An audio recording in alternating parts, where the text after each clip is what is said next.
Hello, I'm Karen Pascal. I'm the Executive Director of the Henri Nouwen Society. I want to welcome you to a new episode of Henri Nouwen, Now and Then. Our goal at the Henri Nouwen Society is to extend the rich spiritual legacy of Henri to audiences right around the world.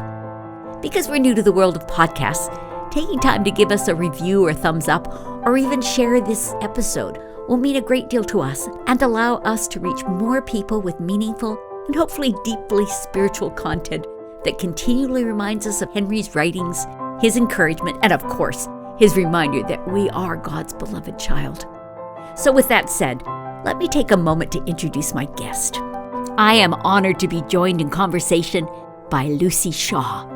Luci is a poet, an editor, a retreat leader, a lecturer, and the author of 40 books, including Thumbprint in the Clay and The Adventure of Ascent. Luci is 93 years old.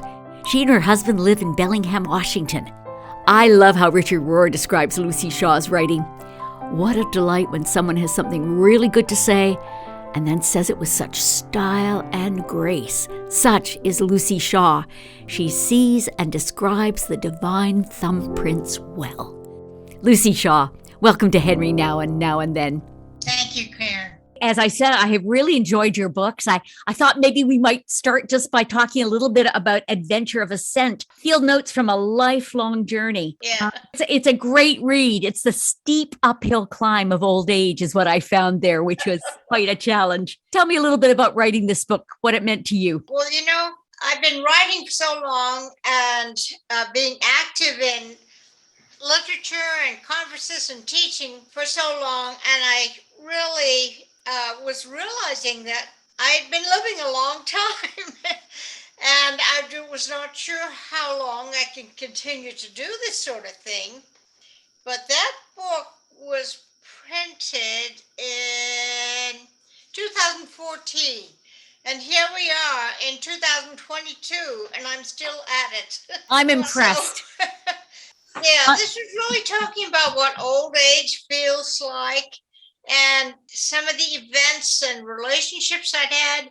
So, this is a book that has some poetry and some sort of reminiscences of what my life had been doing up until that point, which was several years ago. You know what I loved about it? You were so honest.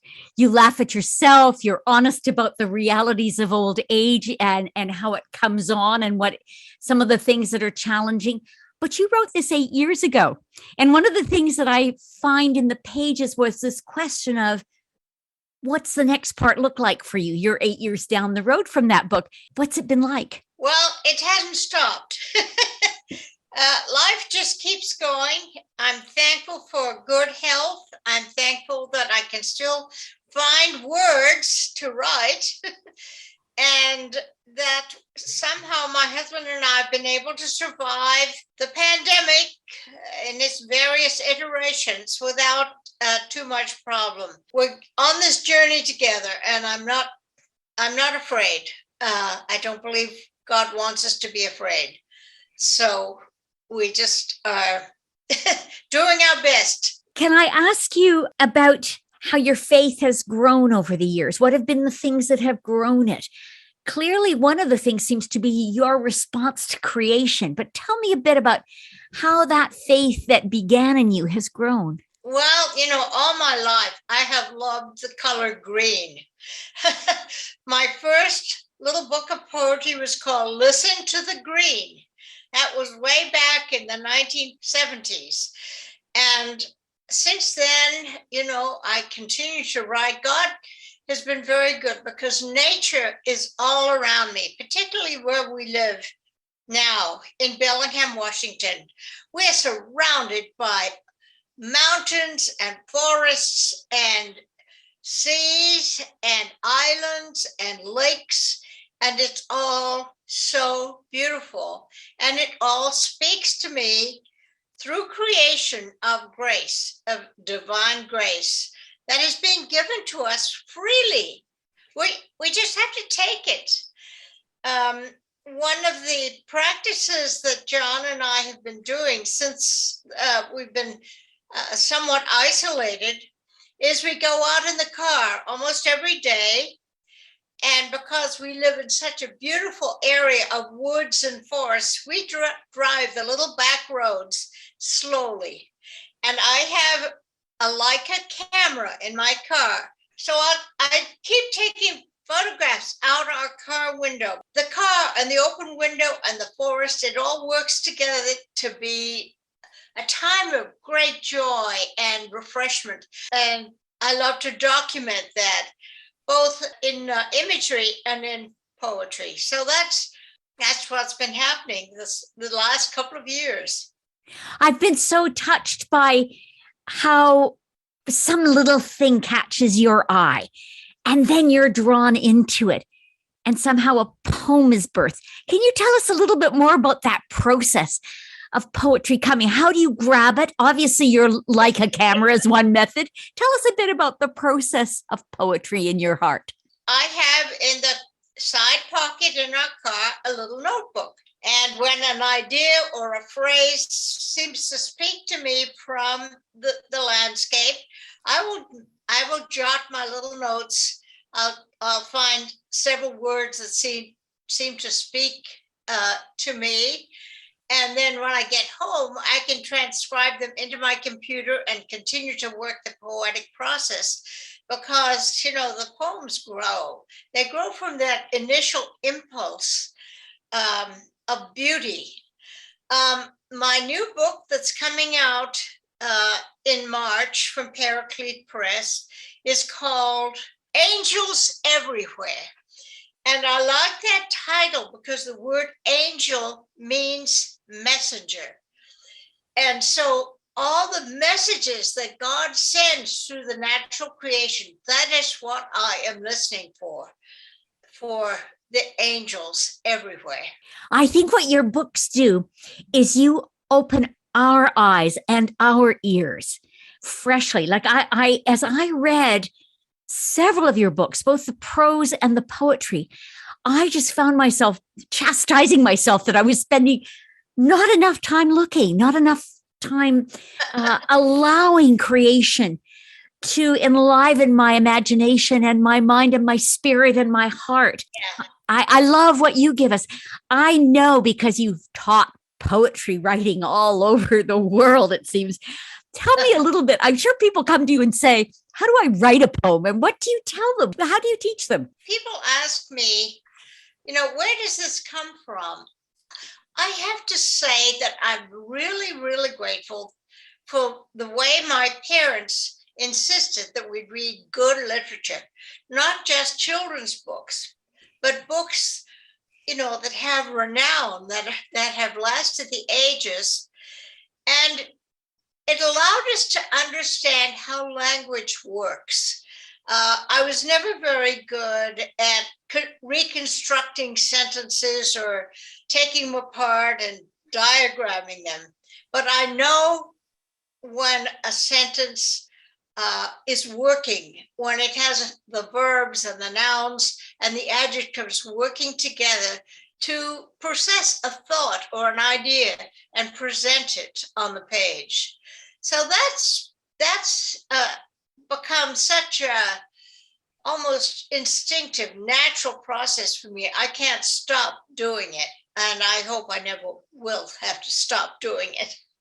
You know what I loved as I was reading your books, what I found was even the prose, obviously the poetry, but even the prose was so rich that I couldn't read it too fast. I had to savor it.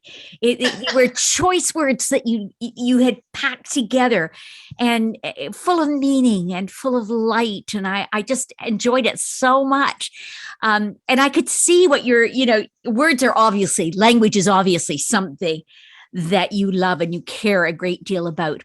One of the books that you wrote that I read was Thumbprint in the Clay. You say, I see the fingerprints of the creator with eyes that have been formed by the creator, with ability to recognize meaning and beauty, to notice and be formed and enlivened. I think that, you give the creator, you give the credit back to the creator, but he's given you this sense of what's there. Tell us a bit about this book. Well, it reminds me of all the ways that we understand and view and glimpse the creative work of God in the creation around us. The subtitle of the book is Divine Marks of Beauty, Order, and Grace. And those three things all work together like a divine imperative that we need to take seriously and act on. So that's the way I've always understood. And because I'm a photographer, I'm not a painter, but I am a really good photographer. This is one way that I can remember what I've been seeing and what seems to me a message of grace from God that comes through that beauty, because God is a God of beauty, and he instilled in us this aesthetic response to what is beauty and beautiful and meaningful. This is the way it works, and it's become such a natural process for me that I hope I never stop doing it. I love doing it. It brings me such joy. When I have a new poem arriving, I can hardly stop doing. I have to stop doing all the other things and just get down to it and start working on it and playing with it. So it's such fun. Well, I sense it's life-giving. I can see it. I can even see it on your face. I mean, it is obviously life-giving. You agree with a quote by Paul Mariani: "Your craft is your spiritual discipline, and God blesses you with a gift. Exercise the gift as a trust given to you by God." I sense this is maybe the story of your life and your career. You've intently pursued the gift God trusted you with. Yes. It is. It's a trust, and if you ignore it and downplay it, you're not honoring God. In this book, I do talk about a transformative experience I had with Richard Rohr, the Franciscan leader of this wonderful organization in Albuquerque, New Mexico. So I read Richard Rohr every morning, and he has opened up for me this immense sense of beauty and meaning in the universe, that we're all part of it, we participate so freely.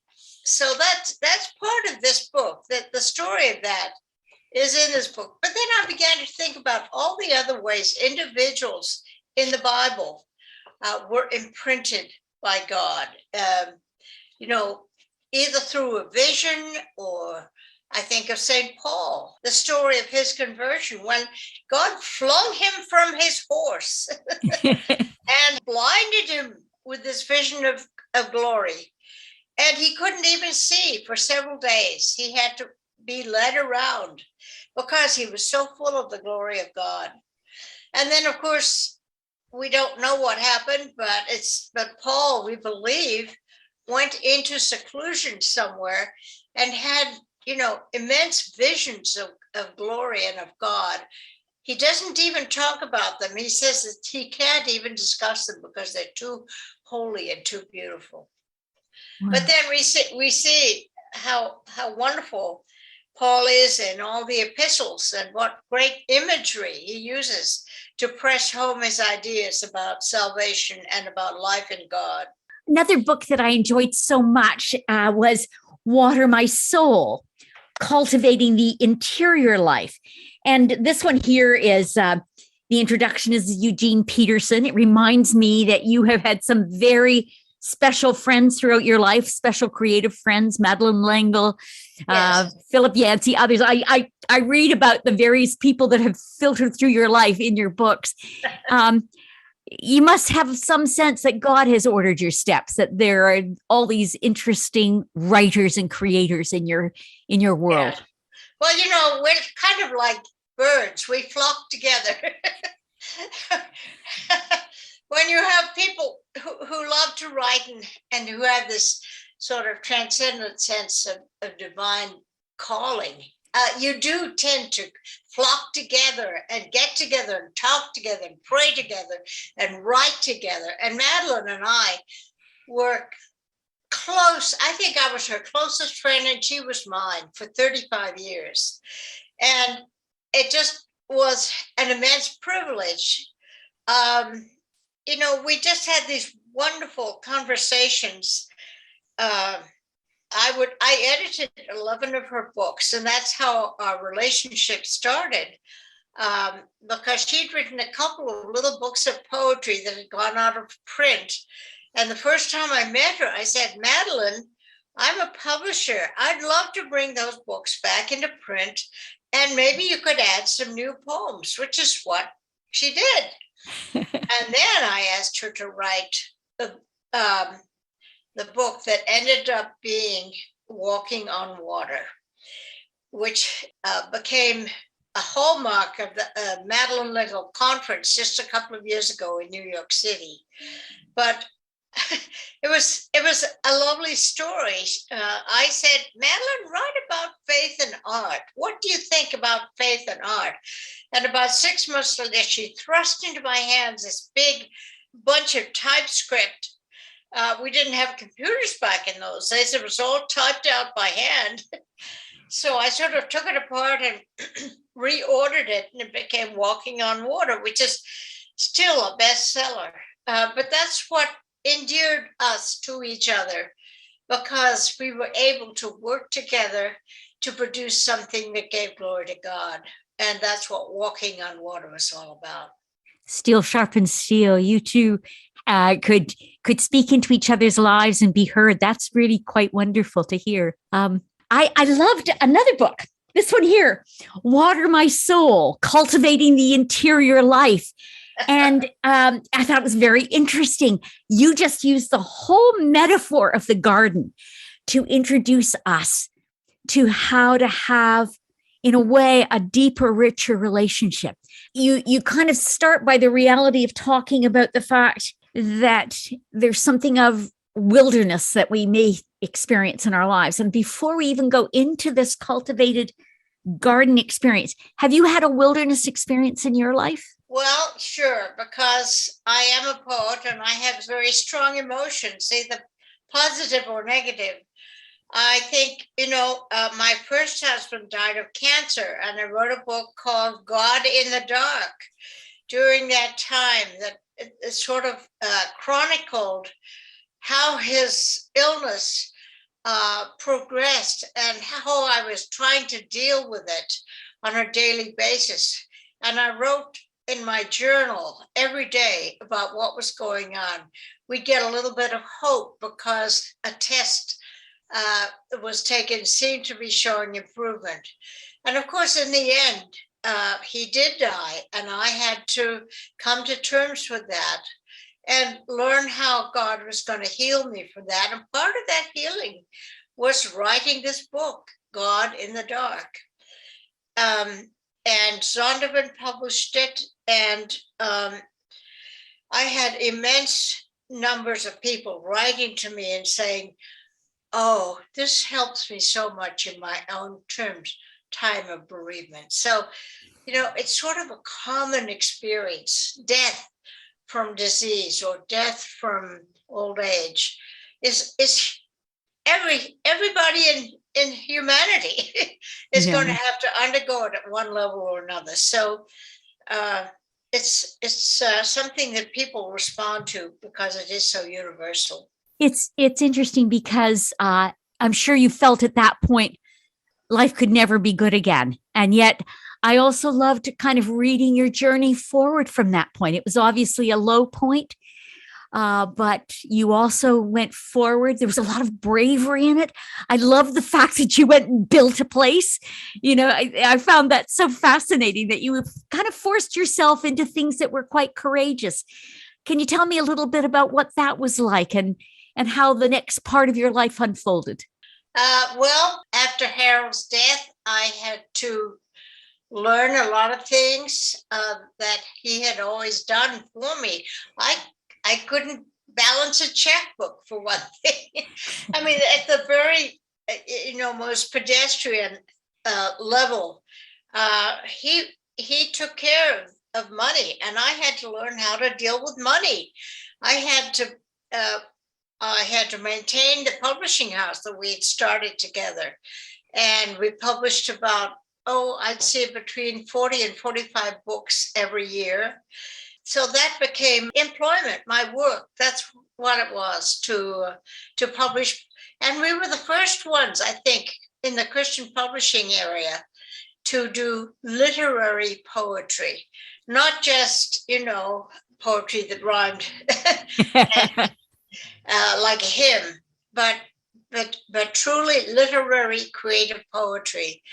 And we were able to bring into print a number of really fine poets who were people of faith, but had sort of not found a place in the larger process of poetry publishing, but because of their faith, somehow they were suspect. So we started to publish a lot of good literary poetry by Christians. You remind me a little of my mother. My father died when I was quite young, and she was an artist, but she had to take over the family business to go forward, to exist, really. Yeah. And that was a very interesting time in her life.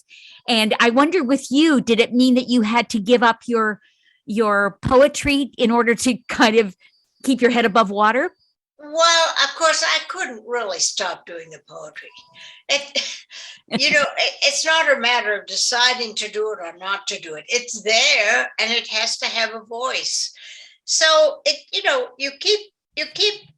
It's a discipline, so you continue to grow in that discipline while you're trying to be responsible for all the other parts in your life, including my 5 children.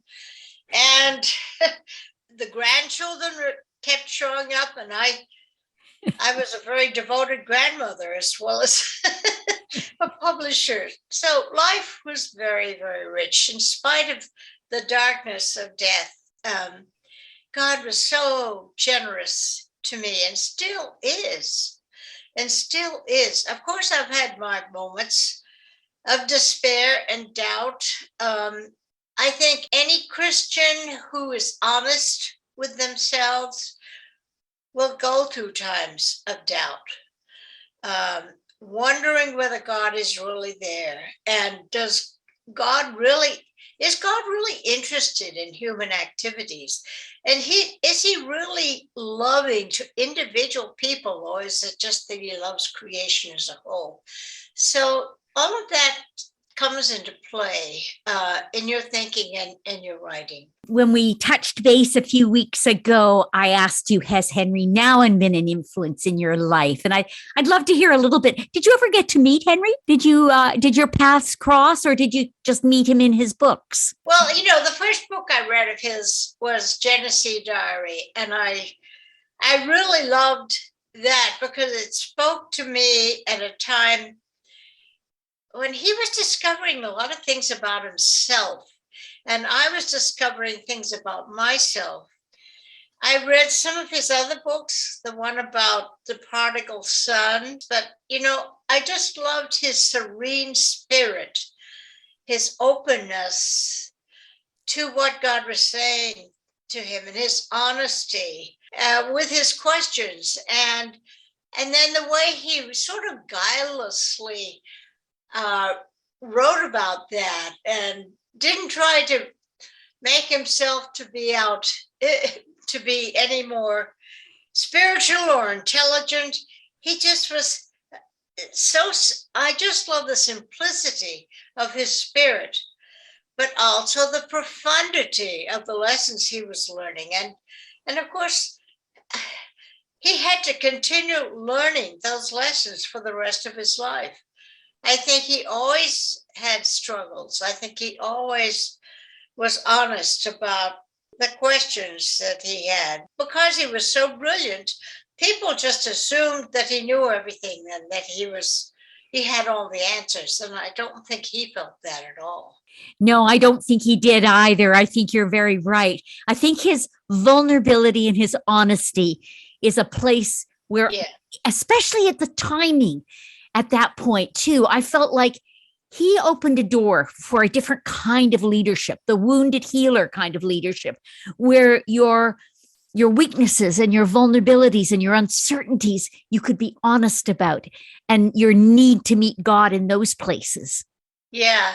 And particularly, his final decision to live in L'Arche, and to be a friend and lover of people with deep, deep needs. And he just was there to stand with them and support them and love them and care for them. And that is the true mark of a holy person. And that was Henri Nouwen for me. Yeah. I would love it if you would read a few poems for us. Would you consider that? Is there something that feels sure. right for the moment? Oh, I'd love to. Let's see. I don't know where to start. Would you like to read Rumi's request? I thought that was a fascinating one too. Yeah, I've got that here. Rumi was a natural philosopher and mystic. And his request, which was recorded, was, when I threw away my old eyes, grass grew from the sockets, which is such a mystical idea. So this is the poem I began to write from that. I begin to think of my ripening body as a sack of fertilizer, richer than compost or plant food from Costco. So when it is time, bury me shallow. My skull, a bowl of bone with eye sockets easily entered into the space once occupied by thought, by small, damp organisms. They will feed like kings. Think what bone marrow will accomplish as it leaks into the soil and nourishes nematodes. Beetles will love me. I'll be humus. Instead of weeds and crabgrass, I will grow green grapes and wheat. Jasmine will flourish above me, sweet with the smell of my dying. That is a lovely poem. Beautiful, beautiful, beautiful. It's a favorite of mine too. Okay, here's one called Unable to See Forest.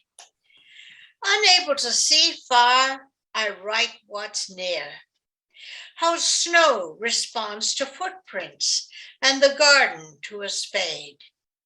How my cat's small lion face relaxes under my caress. How words fall through me like water, though some thicken into thoughts like scars. How the two chairs on our deck, each a foot deep in snow, face each other as if conversing about the weather. How today, when I complained of cold, my husband covered me with the old green blanket, and I napped and I dreamed of summer. And how this afternoon one robin, having arrived early, sits now on the power line, thinking to himself, this is not so smart. Yeah,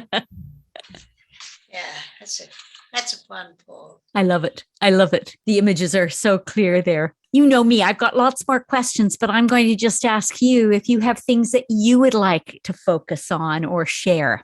This is the most recent book that's come out. Oh, I have a copy of that one too, and I thought it was delightful. The book is called The O in Hope. Tell me a little bit about the making of this.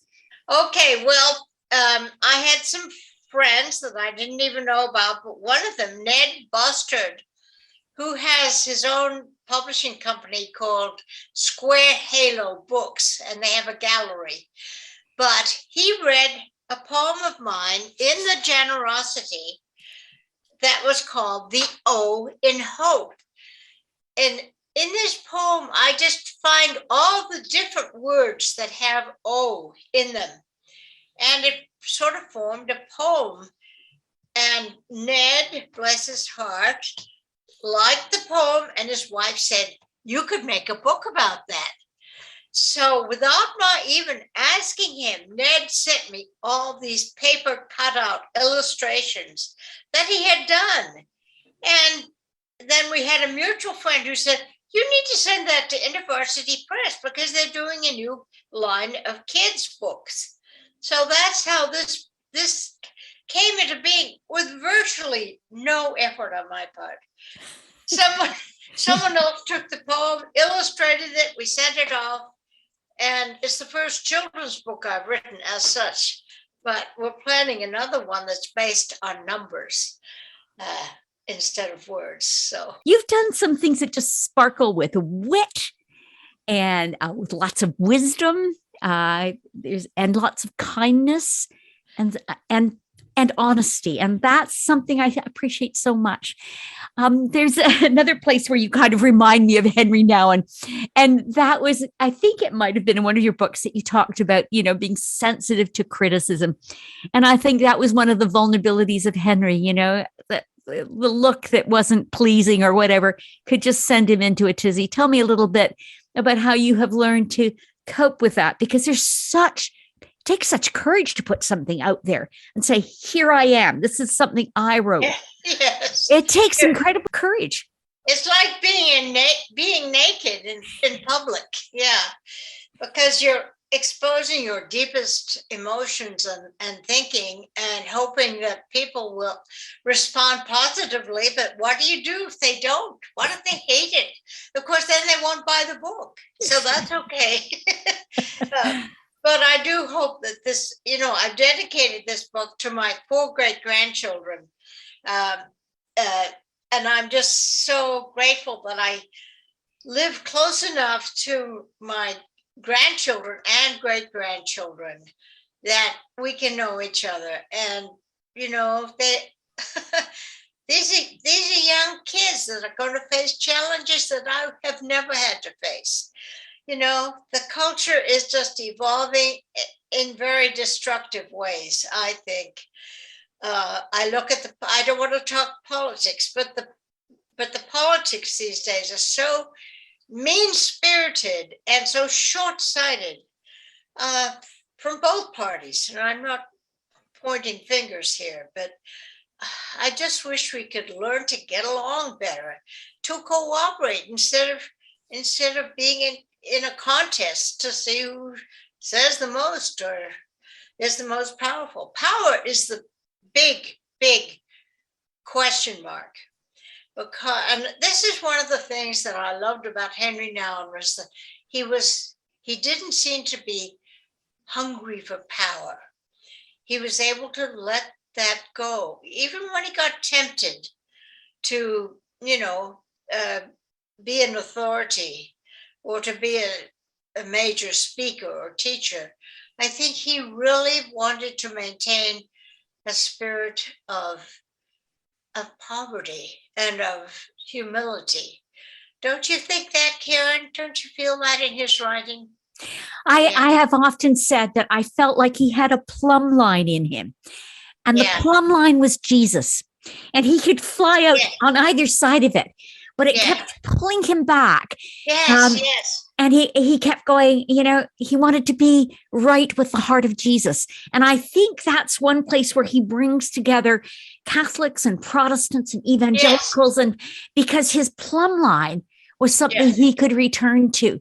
He wrote so wonderfully about how tempting it is to be known and to be, and what you have and what all those kinds of things could be temptations, but he could name them in himself and come back to that plumb line of truth. So I think, Well, it's one thing to be honest with everybody else in your life, but it's another thing to be honest with yourself. And I think that's one of his great virtues, what he really was able to look at himself and his life and make considered judgments about his decisions and his lifestyle. Yeah. Luci, thank you so much for taking time to meet with me today. I really have enjoyed the opportunity to talk with you. You're a wise woman. You're an incredibly accomplished woman of letters. I mean, really, 40 books. That's pretty awesome. I'm very, very impressed. And you have inspired me. You have fed into my life words of wisdom, but also the challenge to be aware of the world I'm in and to love what I see there, to take time to see it, to not miss it. And I've loved that about you. You have been careful not to miss what's there that feeds the spirit.